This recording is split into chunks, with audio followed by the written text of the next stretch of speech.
ই news Bharat এবং খবরাখবর থেকে আমি মলয় আবার এসেছি আপনাদের সামনে। আজকে আমরা এসেছি উদ্যানবাটি, রামকৃষ্ণদেবের সেই উদ্যানবাটি নিশ্চয়ই জানেন।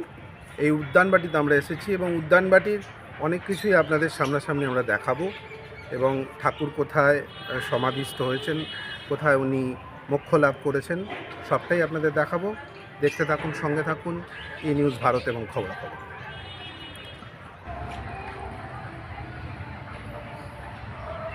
এখানেই ঠাকুরের সলিল সমাধি হয়েছিল।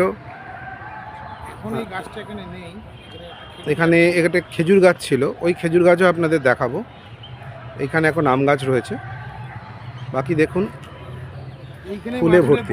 তোমাদের চৈতন্য হোক, এখানেই উনি বলেছিলেন তোমাদের চৈতন্য হোক, ঠাকুর বলেছিলেন। তখন পূর্ণ হয়েছিল, 1 জানুয়ারি হয়েছিল। কত সাল আমার খেয়াল নেই। খুব ভালো একটি জায়গা, একদম যে তোমাদের চৈতন্য হোক, জুম করে তোলো। দেখুন ওখানে রয়েছে ঠাকুর বলছেন তোমাদের চৈতন্য হোক। এই সেই ঠাকুরের হ্যাঁ,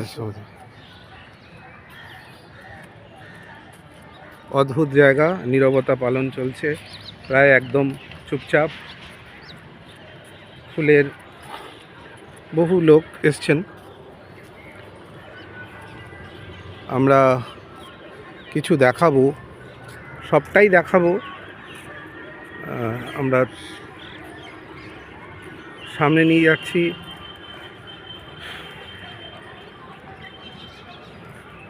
ঠিক সারা দিনে কি কি হয় সম্পূর্ণ এখানে রয়েছে। ঠাকুরের জন্মদিন আছে, 191তম জন্মদিন উপলক্ষে এখানে অনেক প্রোগ্রাম হবে, সেটা আমি একটু তুলে ধরলাম।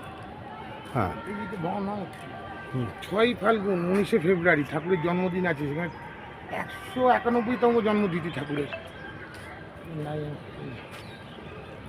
বাহ, দেখুন